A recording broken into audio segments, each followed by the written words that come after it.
বন্ধু বান্ধৱীসকল, আমি ৰাতিপুৱা শুই উঠি কি কাম কৰিব লাগে আৰু এই যে শুই উঠি মই আপোনালোকৰ ওচৰত যেন এই কথাকেইষাৰ যেন দাঙি ধৰিছো, আপোনালোকে কি বুলি ভাবে?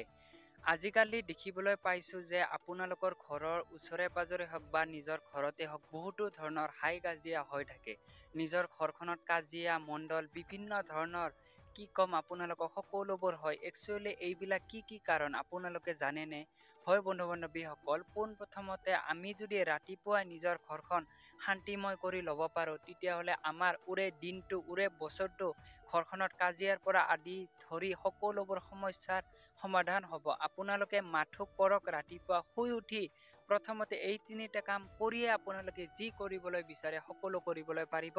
কিন্তু মুঠতে আপোনালোকে যদি ৰাতিপুৱাৰ ভিতৰত এই তিনিটা কাম কৰিবলৈ পাৰে, তেতিয়াহ'লে আপোনালোকৰ ঘৰখন সদায় সুখী ঘৰ হ'ব।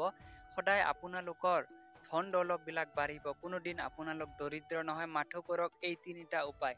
বন্ধু বান্ধৱীসকল, পোনপ্ৰথমতে কওঁ যে আমি যদি সূৰ্য উদয়ৰ আগত উঠো, তেতিয়াহ'লে আমি পানী ছিটা ঘৰখনত দিলেই হ'ল।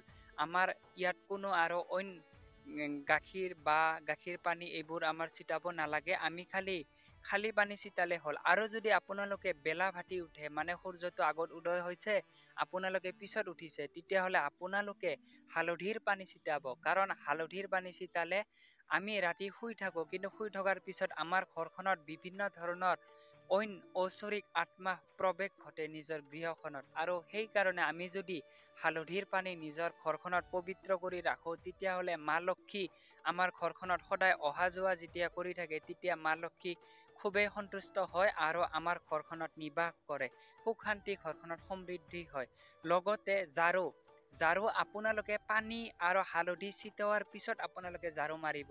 যদি পোনপ্ৰথমতে আপোনালোকে আগত হাতত ঝাৰু লয়, তেতিয়াহ'লে আপোনালোকৰ ঘৰখনত সৰু বাস্তু দোষে পায়। আৰু বাস্তু দোষে পালে আপোনালোকেতো জানেই, ঘৰখনত কাজিয়া মকৰ্দমা, ঘৰখনত অশান্তি, উন্নতি কেতিয়াও নহয়, সদায় বাৰ্ষিক জীৱনটো উন্নতি নহয়। আৰু সেইকাৰণে আপোনালোকে যদি এই প্ৰথমে পানী আৰু হালধি গুড়ি মিহলাই পানীত আপোনালোকে যদি ঘৰখনত ছিটিয়াই দিব পাৰে, তেতিয়াহ'লে আপোনালোকৰ ঘৰখন উন্নতি হ'ব।